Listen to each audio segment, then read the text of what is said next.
The village lay in the heart of a valley where the mist clung low to the earth, curling around the clay huts as though it had secrets of its own to protect. It was the kind of place where the sun seemed reluctant to rise and the shadows overstayed their welcome, and yet, to outsiders, it appeared calm and orderly. The people carried themselves with an air of pride in their customs, always eager to remind one another that their ways had been passed down through generations.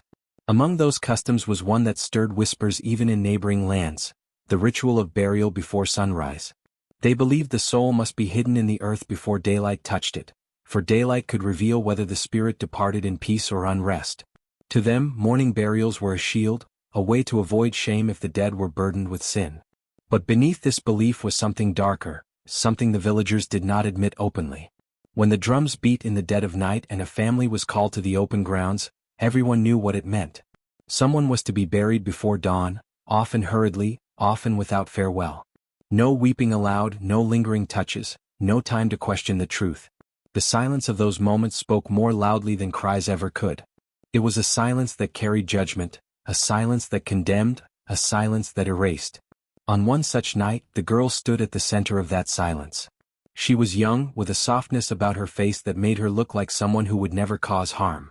She had grown up wandering through the millet fields barefoot, laughing as though she was immune to sorrow. To the children of the village she was a friend, a sister, someone who never turned away. To the elders, however, she was a puzzle they did not know how to solve. She questioned too much, spoke when silence was demanded, and held on to dreams that had no place in a community bound by rules.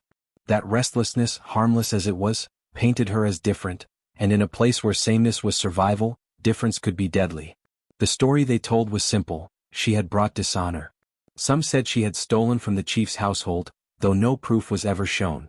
Others whispered she had spoken to someone she should not have, that her laughter had reached ears forbidden. A few claimed she carried a curse, that the way the wind sometimes shifted when she walked by was a sign that spirits followed her. But the truth was far less mystical and far more cruel. Her stepmother, sharp-eyed and hungry for control, had spun the tale. Envy had gnawed at her heart for years, and when an opportunity came to cast the girl as guilty, she wasted no time. Words spread like fire through dry grass, and by the time the girl tried to defend herself, the village had already decided. There were no trials, no questions asked in earnest. Only the heavy decision of the council and the slow, ritualistic preparations for burial. The drums sounded, not in mourning but in warning. Families locked their doors, but everyone peeked through cracks in the wood to catch a glimpse of her being led away. Her hands were tied loosely, not because she posed a threat, but because appearances demanded it. She walked with her head held high, though her heart trembled with fear. She knew her words would not save her, but she spoke them anyway. "I have done nothing," she said, her voice carrying into the night air. "Remember me when the truth finds you." The elders ignored her, their faces like stone. The stepmother hid her smile behind a veil of feigned grief. The villagers whispered among themselves, half convinced, half doubtful, but none dared to speak against the decision. In this valley, silence was the language of survival. To stand up for her would mean sharing her grave. And so the girl, innocent and unbroken in spirit, was led toward the fate chosen for her. The villagers clung to their belief in burials before sunrise, but deep within each of them felt the same chill. This was not tradition. This was not justice. This was betrayal wrapped in ritual, cruelty cloaked in custom. And though the night was still, though the sky above was heavy with stars, something in the air promised that what they had buried in darkness would not remain silent forever. The girl's fate had not been sealed in a single night. It was the work of whispers, each one carried from mouth to mouth like embers that eventually grew into a fire too fierce to smother. At the heart of it all was her stepmother, a woman whose eyes were as sharp as knives and whose tongue cut just as deep. For years she had envied the girl's beauty, the way her laughter drew affection, the way even strangers seemed softened in her presence. The stepmother, hardened by bitterness, feared the girl's innocence more than she would ever admit, for innocence carried a power she could never command. Her envy festered into a hunger for the girl's destruction, and when the right moment came, she wrapped her malice in lies that sounded like truths. It began when a piece of jewelry from the chief's household went missing. A bracelet of gold and beads, nothing more than an ornament, but valuable enough to stir outrage.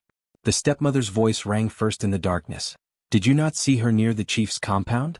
Did she not linger where she had no place to be?" Others nodded, some remembering, some imagining, but soon memory and invention blended into certainty. The stepmother pressed on, her words flowing like poison. She hides secrets, this girl. She speaks where silence is demanded, laughs when mourning is required. Have we not seen the way the wind bends around her, as though spirits follow? A rival lover added fuel to the flames.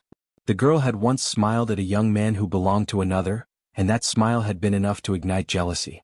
The rival whispered that she had enticed him, that she had drawn him with forbidden charms. Others joined in too, greedy relatives who feared the girl would one day inherit land or grain that they wanted for themselves.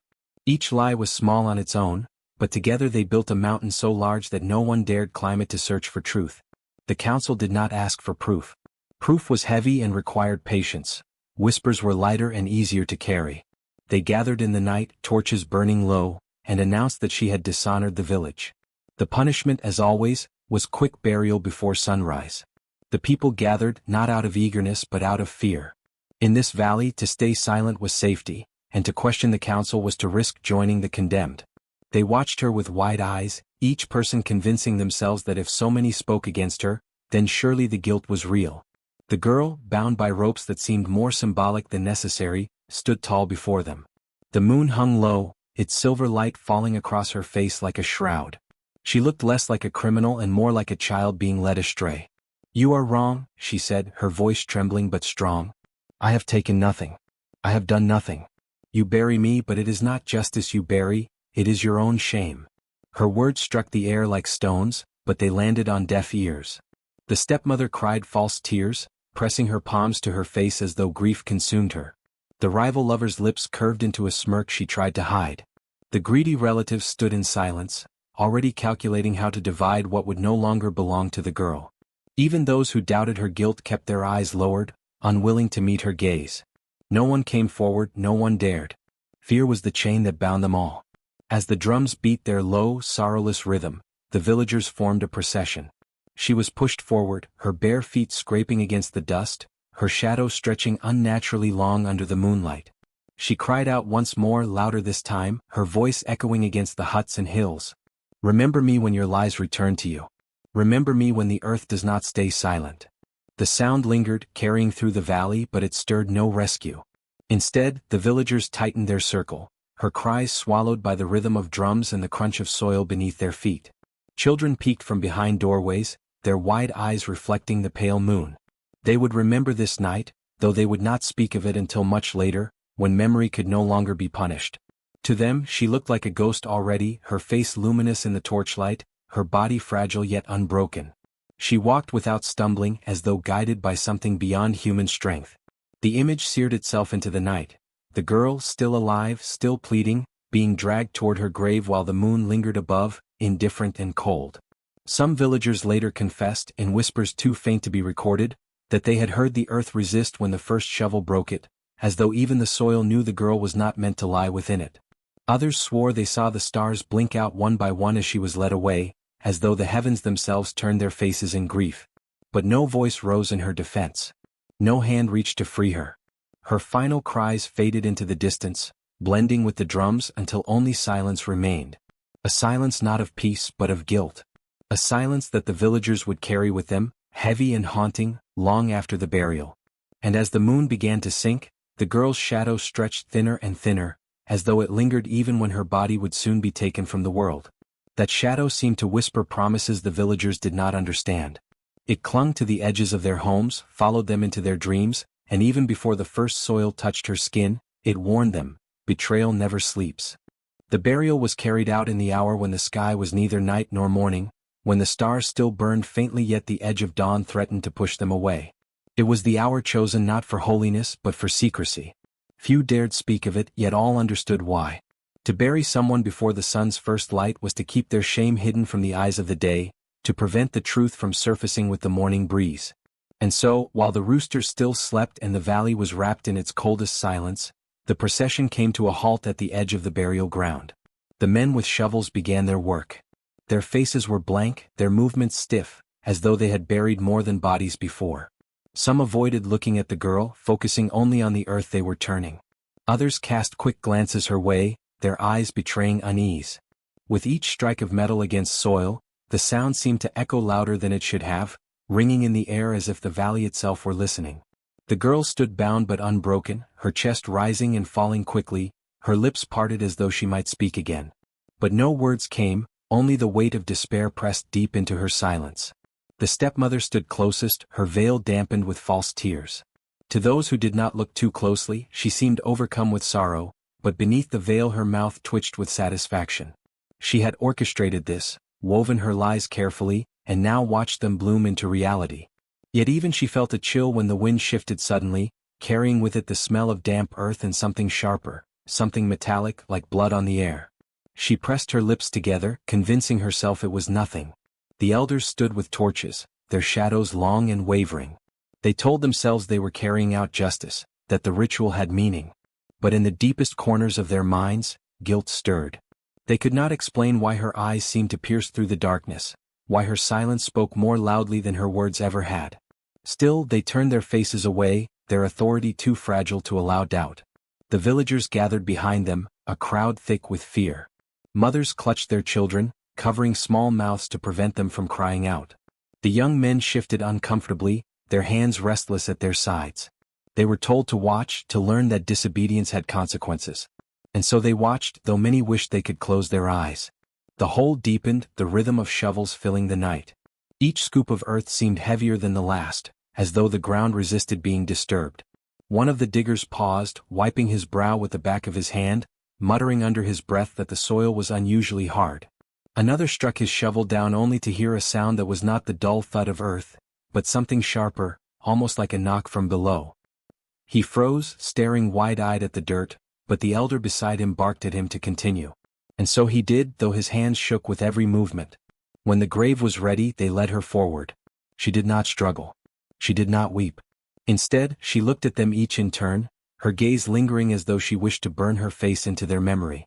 Her lips moved slightly as if whispering words no one could hear, and those closest to her swore later that they felt the air tighten, as though unseen hands pressed against their throats. They lowered her in, not with tenderness but with haste, as though eager to finish before the horizon grew pale. The sound of her body against the earth was muffled but carried through the crowd like a curse. She lay still, her face turned upward, her eyes reflecting the last sliver of moonlight. A few villagers claimed her lips parted then as if she might speak, but before a sound could escape, the first handfuls of soil were thrown down. The shovels moved faster now, dirt raining into the pit with a hollow rhythm. The sound was almost unbearable, each clump falling like a drumbeat of betrayal. Some swore they heard her breath beneath the soil, faint and gasping, but no one dared stop. Fear kept their hands moving, fear bound their mouths shut. Only the children at the edges sobbed softly, their cries muffled by mothers who feared what pity might bring upon them. As the grave filled, the earth seemed reluctant to settle.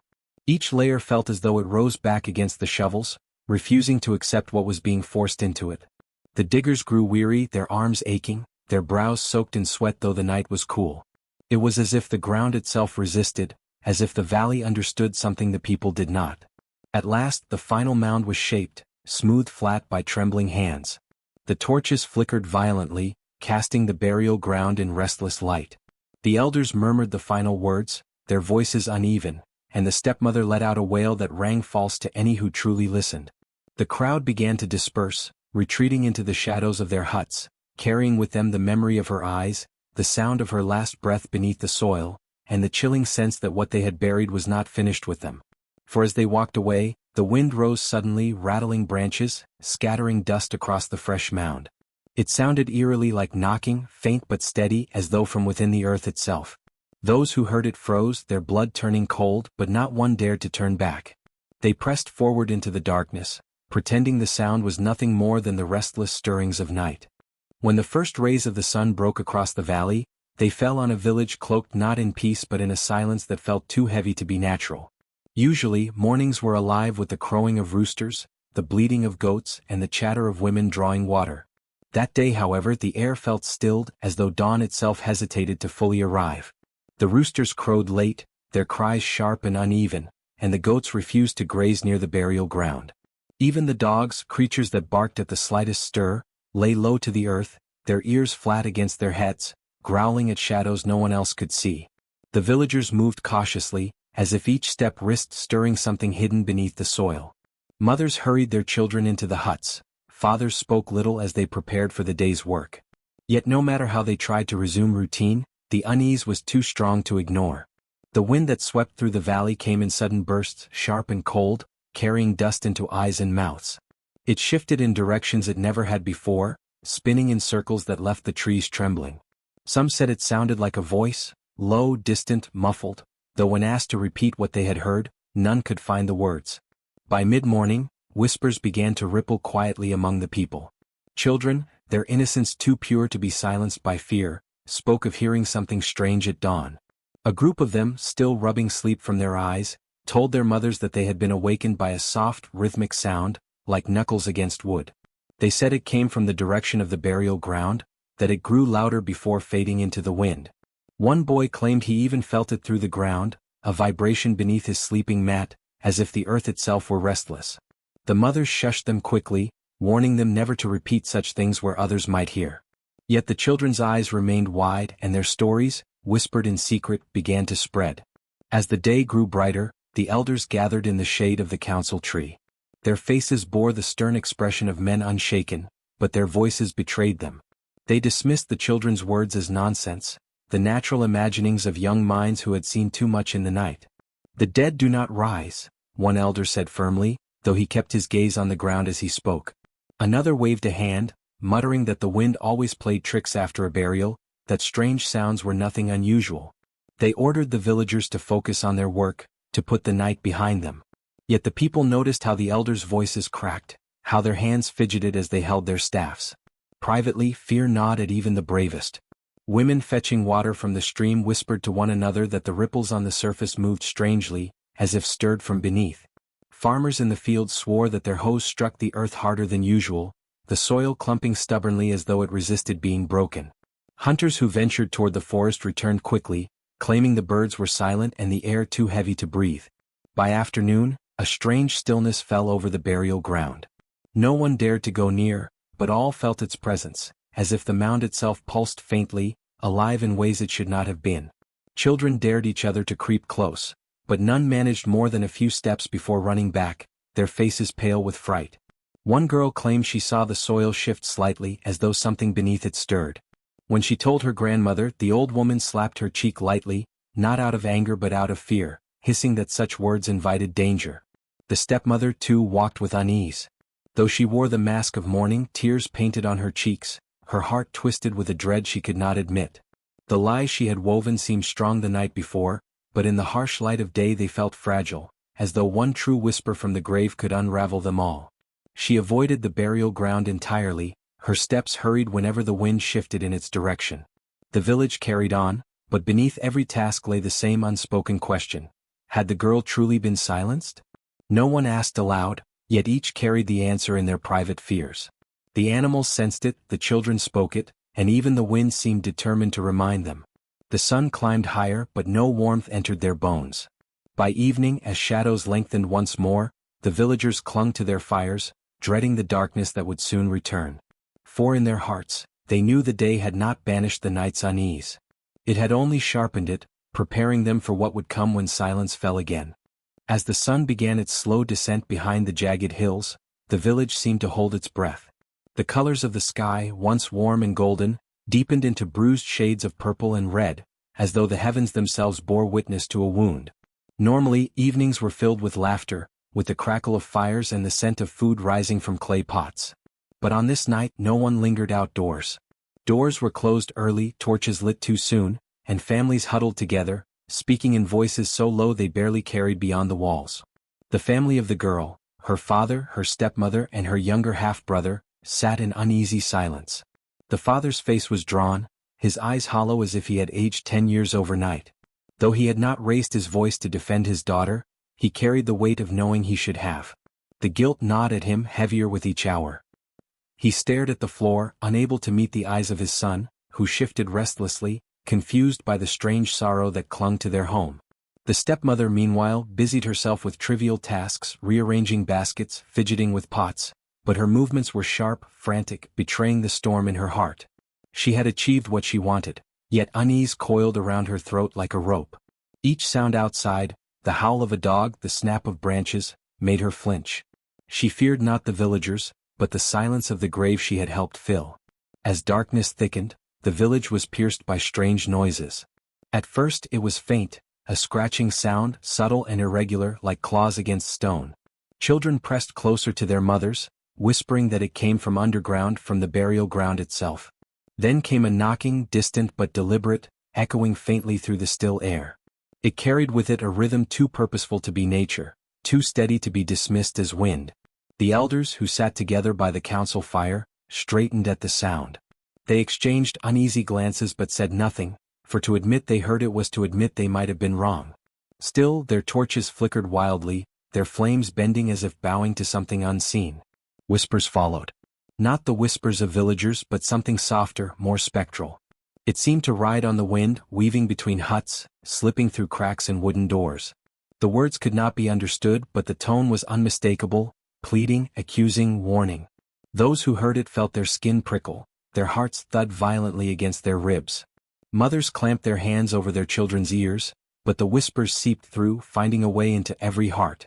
Some claimed the voice was the girl's, others swore it was the earth itself speaking. Either way no one slept. The torches that lined the paths burned unsteadily, their flames bending in odd directions. Shadows cast by them no longer moved in rhythm with their owners. A man carrying water swore his shadow stretched ahead of him, though the torchlight stood behind. Another saw his shadow split into two, each moving differently as though mocking his steps. Fear grew heavier, thick as the mist that crept in from the valley. Inside their huts, families prayed to spirits they had long neglected, their voices trembling. The younger ones clutched charms, holding them tightly until their palms ached. But charms and prayers did little to chase away the dread. Every sound, creaking wood, rustling leaves, the low cry of an owl, was magnified until it felt like a direct warning. No one dared step outside, not even to fetch water. The fires burned low, but none found the courage to feed them. The stepmother lay restless, her ears straining against the silence. She swore she heard footsteps circling their home, slow and dragging, crunching lightly against the dirt. She shook her husband, demanding if he heard them too, but he only turned away, his face pale, his silence condemning. She pressed her hands to her ears, yet the sounds grew louder. The scratching, the knocking, the whispers, they seemed to converge around their hut, pressing in from all sides. The boy, too young to understand fully, asked why the torches outside seemed dimmer, why the air felt so heavy. His mother snapped at him, her voice sharp, her fear spilling out as anger. But he did not forget. He curled up in the corner, whispering to himself the memory of his sister's face, as though clinging to it might keep her near. By the time the moon rose high, the village was suffocating under its own dread. The people lay awake in their huts, eyes wide, ears straining. They waited for the noises to fade, for dawn to chase away the fear. But the noises did not fade. If anything, they grew clearer, sharper, more insistent. The scratching became claw-like, the knocking grew steady as a heartbeat, the whispers turned into murmurs just beyond recognition. It was as if the night itself carried her voice, restless and relentless, refusing to be buried. And so, as the shadows danced unnaturally in the torchlight and the air grew colder than it should have been, every heart in the village came to the same silent realization. They had buried her before sunrise, but her spirit had not gone with the sun. She was still here, moving among them, closer with each breath. The village lay wrapped in darkness, every hut sealed tight, every flame dimmed as though the night itself had swallowed their courage. Midnight had always carried its own weight, a silence broken only by the occasional cry of a night bird or the distant growl of a restless dog. But this night was different. The air was so heavy it seemed to press against the skin, urging the guilty to hide deeper, whispering that something unseen was coming. In the home of the family who had betrayed the girl, the hush of midnight was shattered by a sound so out of place it froze their breath in their throats. It began faintly, so faintly they thought it was only the creak of wood in the cold. A soft, deliberate tapping, as if someone rapped their knuckles gently against the door. The sound echoed through the silence, each knock steady, purposeful, carrying with it a weight of knowing. The family exchanged glances, eyes wide, hearts hammering. They said nothing, for to speak would be to acknowledge it and perhaps to make it real. But denial could not hold long because the tapping came again. This time louder. 3 knocks. Clear. Certain. Knuckles on wood. The stepmother, the one whose jealousy had first fueled the fire against the girl, clutched at her shawl, her lips trembling as she muttered that it must be the wind. Yet the wind does not knock. The rival lover, who had woven lies to turn suspicion upon the innocent, pressed his palms against his ears, as though he could block out the truth pounding at the threshold. The father, weak and complicit, sat rigid in the corner, his face pale as moonlight, knowing in his marrow that the sound carried the voice of his own guilt. The knocking did not stop. It grew louder still, echoing through the hut until even the walls seemed to tremble. It was no longer gentle. It was relentless, insistent, demanding to be heard. Each strike of invisible knuckles reverberated not only in wood but in bone, rattling through their spines. With every thud came the unspoken question, "Why did you bury me before my time?" Children in neighboring huts stirred from sleep, asking their mothers who could be knocking so late, but the mothers shushed them, holding them close, their own faces drained of color. Dogs barked, then whimpered, then fell into a strange silence as if bowing to something beyond their understanding. The air thickened, and the night itself seemed to lean closer, listening. Inside the hut, terror settled into every corner. The stepmother tried to pray, whispering to the ancestors for protection, but her voice broke with every syllable, her words falling flat against the force that stood outside. The rival lover paced like a trapped animal, muttering excuses to no one in particular, as though confessing early might buy him mercy. The father could not move at all. His eyes were fixed on the door, unblinking, waiting, dreading. And then came the moment that turned their fear into horror. The voice. Soft at first, like a sigh carried on the wind. But it grew clearer, sharper, undeniably hers. The girl's voice, muffled by earth yet strong enough to pierce the night, wove itself into the rhythm of the knocking. She spoke no words, but the hum of her presence was unmistakable. The dead do not speak, and yet here she was, her spirit, her vengeance, her truth knocking at the threshold of those who betrayed her. The knocks became a drumbeat, faster, harder, as if she were striking with both fists now. Dust fell from the beams overhead, bowls rattled against the walls, and every heart in the hut pounded in time with the sound. They could no longer pretend it was anything but her. They knew it was the girl they had buried before sunrise, come back before another dawn could claim her silence. No one dared open the door. No one dared move closer. Yet the knocking did not wait for their courage. It grew so fierce it seemed the wood might split apart, that the door itself would give way to the hands of the buried girl. Her presence seeped through the cracks, chilling the air, making every breath a struggle. It was as though she had returned not just to knock, but to enter, to reclaim what had been stolen, to demand the truth denied to her in life. The family clung to one another, trembling, waiting, as the relentless knocking echoed into the marrow of the night. The door creaked as though its hinges had surrendered to a force greater than the living, and when it swung open, the night revealed what no one dared to imagine. She stood there, the girl they had buried, her form cloaked in soil that clung to her skin and hair, yet she was not broken. She glowed faintly, an eerie shimmer that seemed neither of flesh nor of pure spirit, something caught between. Each grain of earth upon her looked alive, breathing with her, pulsing faintly like embers in ash. The torchlight flickered against her form, but her glow outshone it, unsettling in its quiet power. Her eyes were the worst. They did not hold the dullness of the dead. They gleamed with a brilliance too sharp, too piercing, like a mirror forcing every soul to see themselves as they truly were. Within them burned the reflection of betrayal, the jealous whispers, the false accusations, the hurried shovels scraping at dawn. Those who had spoken against her gasped, for in her gaze they saw their own faces on that night of judgment, saw the moment they had chosen silence over truth. The villagers, drawn by the relentless knocking, crept from their huts. Their steps were hesitant, their breaths shallow, their bodies stiff as though bound by unseen chains.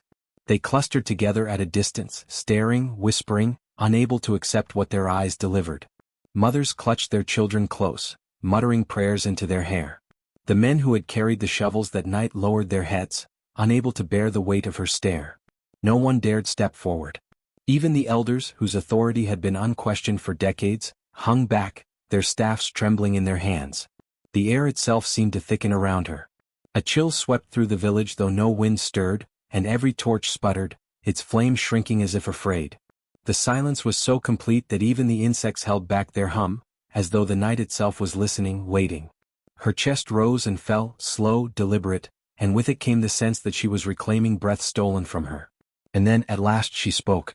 Her voice was not the weak cry of a girl who had once begged for mercy. It was layered, deeper than her years, carrying echoes of the grave, as though the earth itself spoke through her. Each word seemed to vibrate against the ground, sending tiny shivers through the villagers' feet. "You buried me," she said, her tone steady, cold. "Before the sun could rise, you covered me with earth. You silenced my cries. But the earth did not keep me. The night did not claim me. I have risen and I stand before you. The crowd quivered. Some wept, others dropped to their knees, while a few tried to back away only to find their legs heavy, refusing to obey. Her presence bound them, held them in place like moths caught by flame. No one dared speak, for her words carried the weight of judgment, and in them was the promise of truth revealed. Her glow brightened as she lifted her chin, her hair tangled with soil and roots, her form crowned by the very earth meant to consume her. She had returned not just as a girl wronged, but as something greater, a living accusation wrapped in the power of the grave. And every villager knew without question that this was only the beginning. Her voice rolled across the gathering like a storm sweeping through the valley, steady, merciless, impossible to escape. She stood at the threshold, her glow pulsing brighter with each breath, her eyes burning with a light that pierced straight through the lies buried in every heart. The villagers clutched at one another, knowing what was coming but powerless to stop it. "You," she began, her gaze locking onto the rival lover who had spread his poisonous words. "You painted me guilty because you could not bear my refusal. You turned love into a weapon and envy into fire." He dropped to his knees, shaking, stammering prayers to the ancestors, but the ground beneath him shifted. The soil cracked, splitting like a mouth opening to swallow. Vines, blackened and brittle, coiled around his ankles, pulling him down. His cries filled the night as the earth itself dragged him into the shadows below, silencing him in the same soil he had condemned her to. The stepmother tried to shrink behind the others, but her trembling betrayed her. The girl's eyes found her, sharp as a blade. "And you, who should have sheltered me, who should have been a mother? You fed the whispers, stoked the fire, and rejoiced when they buried me." The woman wailed, tearing at her shawl, but the air thickened around her. Dust swirled in a sudden gust that no one else felt, wrapping her in a choking storm. She gasped and clawed at her throat, but her breath turned to soil in her mouth, choking her with every inhale until she collapsed, lifeless, eyes wide in terror. Then came her father. He had not spoken the words of accusation, yet he had stood by, silent, when silence was betrayal. His shoulders sagged under the weight of her gaze. "You," she whispered, "did nothing. You let them bury me while I begged, while I cried. A father who lets his child be silenced is no father at all." Tears streamed down his face as he sank to the ground, clutching at the dirt. Around him, the earth shuddered and the sound of weeping filled the air, but it was not his weeping alone. It was the echo of his daughter's last cries before death, repeated endlessly until his mind fractured. He fell into madness, rocking and muttering to himself, forever haunted by the voice he had failed to defend. The villagers who had dug the grave stepped back, trembling, but she lifted her arms and the earth responded. Their crops withered in the fields as though touched by fire. Stalks bent and crumbled, leaves shriveled, fruits rotted where they hung. Livestock bleated and broke loose, stampeding into the forest, never to return. Above, the clouds split open, releasing a rain not of silver but of scarlet, thick and heavy, painting the soil in shades of blood. Mothers screamed as their children cried, red droplets staining their skin, soaking into their clothes. One by one the guilty faced the mirror of their deeds. A man who had silenced her with his shovel found his voice stolen, his throat producing only a hollow rasp when he tried to speak. Another who had laughed as the dirt fell upon her now laughed uncontrollably, a terrible endless cackle that twisted into screams until his body gave out. Each betrayal echoed back in a punishment that seemed crafted by the earth itself, as though the soil remembered every lie, every step, every hand that touched the shovel. The villagers watched in horror, powerless, frozen. They knew now that this was no ordinary girl, no spirit bound by chains of death. She was justice, justice that had crawled from the grave with soil in her hair and vengeance in her breath. Her presence shook the very foundation of the village, and as each guilty person fell, the others clutched at their hearts, praying desperately that innocence would shield them. When the last of the guilty were named, the night fell into a dreadful silence. The only sound was the soft drip of red rain on the parched ground, the soil drinking it greedily. The girl stood taller, her glow dimming slightly, but her power still heavy in the air. She had spoken. She had judged. And the village had paid. The village that once stood tall with pride now carried a shadow it could never shake. The huts still stood, the fields still stretched into the horizon, but something within the soil had changed.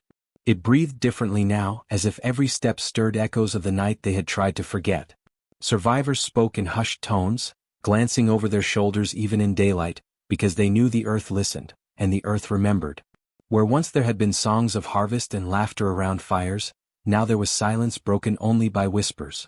Mothers hushed their children when they asked about the girl, muttering only that justice had walked their streets and that the ancestors punished those who betrayed the innocent. No one dared say her name aloud, for fear it would summon her back, glowing and terrible, her eyes filled with the reflection of their guilt. The proud customs of the village shattered under the weight of fear. The old tradition of quick burials before sunrise was abandoned, never spoken of again. If death came, they waited. They watched. They prayed over the body until the sun crowned the sky, ensuring breath did not linger in the chest, ensuring no injustice could be hidden beneath hurried shovels. Their arrogance, that they could bend life and death to their own will, was replaced by trembling caution. At night, the air grew colder than it once had, and villagers swore they heard faint knocking when the wind pressed against their doors. Some claimed to see her figure in the distance, not menacing, not vengeful, but watching, a reminder carved into shadow and moonlight. The graves outside the village grew untouched, for no one dared dig too deep, lest the soil open its mouth again to release what it had once swallowed.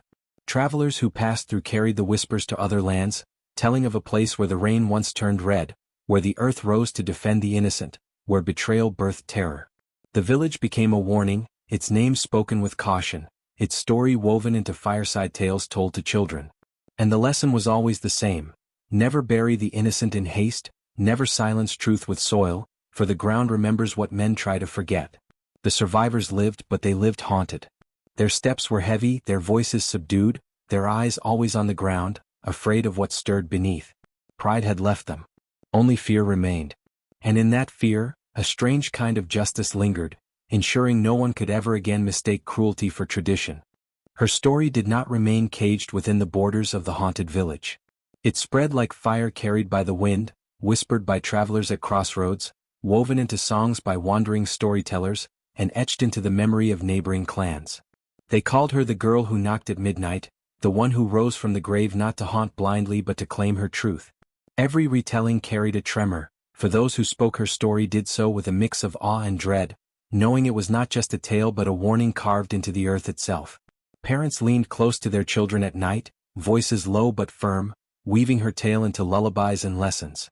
"Do not lie," they would whisper, "for lies can bury the innocent and the soil will not forgive." Others warned their sons and daughters, "Do not betray, for betrayal never rests in peace. It knocks at your door when the world is still, and it will find you no matter how deep you hide." The children would shiver, pulling their blankets tighter, but the story stayed with them, shaping their choices, teaching them that truth, though fragile, was stronger than deceit. Across the lands, the midnight hour was no longer just a time of sleep and silence. Every knock at a door, be it a traveler seeking shelter, a neighbor calling in need, or even the wind rattling wood, carried with it a ripple of fear. People froze at the sound, their minds leaping back to the girl in her grave, to her glowing figure at the threshold, to the vengeance wrapped in her soft, terrible knocks. Whole families would glance at each other in unease when the sound came, hearts whispering the same thought: what if it is her? But her legacy was not only fear. It was justice. It was a reminder that the earth itself holds memory, that silence in the face of wrongdoing makes one complicit, and that the innocent, though silenced in life, may yet rise in death to speak louder than any living tongue. Villages began to question their judgments more carefully, weighing evidence, seeking truth where once they had rushed to condemn. It was said that no young girl accused of wrongdoing was ever buried without proof again, for the fear of midnight knocking held the elders back from cruelty. In time, her tale became a legend carved into culture, retold around fires and marketplaces, stitched into proverbs. "The grave has ears," they said. "The earth remembers," they warned. And most haunting of all, every knock at midnight carries a soul. Generations passed, yet her presence lingered, woven into the land, into the whispers of the night, into the fearful glances people cast toward their doors when the dark grew heavy.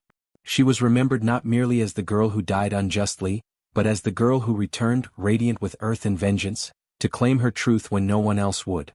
And so, her name was never spoken aloud, but her story was eternal, the tale of the midnight knock that still makes hearts falter and eyes widen, a legend that reminds the living that betrayal never stays buried.